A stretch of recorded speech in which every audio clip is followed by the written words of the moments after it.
અમદાવાદમાં નહેરુનગર વિસ્તારમાં બેફામ કાર ચાલકે 2 યુવકોના જીવ લીધા।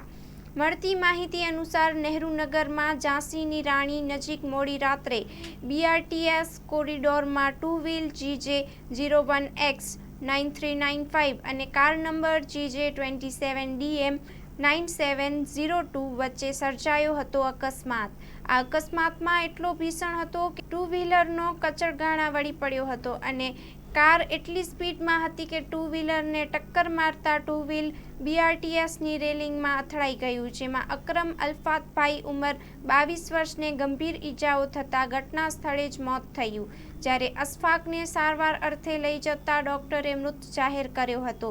આ મામલે ટ્રાફિક પોલીસે ઘટના સ્થળે જઈને તપાસ શરૂ કરી છે અને કાર ચાલકની પણ અટકાયત કરી છે। મૃતકના મૃતદેહને PM માટે મોકલ્યા છે અને PM થયા બાદ મૃતદેહ પરિવારજનોને સોંપવામાં આવશે। Story report by Vikramsinh Zala, Ahmedabad. શું તમને ખબર છે? ડેન્ગ્યુ તાવ એડિસ ઇજિપ્તી મચ્છરો દ્વારા ફેલાય છે। એડિસ ઇજિપ્તી મચ્છર દિવસે કરડે છે। આ મચ્છર ઘરમાં જમા થયેલ પાણીમાં ઉત્પન્ન થાય છે। આ મચ્છર ઉત્પન્ન ના થાય એના માટે શું કરવું જોઈએ?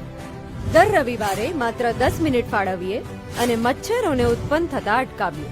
આપણા ઘરની અંદર તેમજ આસપાસના 10 મીટરના વિસ્તારમાં રહેલા ઉપયોગમાં લેવાતા પાણીના પાત્રોને હવાચુસ્ત ઢાંકણથી બંધ કરીએ। જેની જરૂર ના હોય એવા બિન ઉપયોગી સંગ્રહ કરેલા પાણીનો નિકાલ કરીએ। એટલું જ નહીં, આ બાબતની માહિતી આપણે આપણા આસપાસના 10 લોકોને આપી આપણા શેરી અને મહોલ્લાને મચ્છરજન્ય રોગચાળાથી બચાવીએ।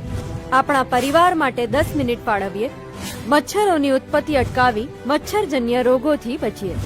આરોગ્ય અને પરિવાર કલ્યાણ વિભાગ, ગુજરાત સરકાર દ્વારા જનહિતમાં જારી।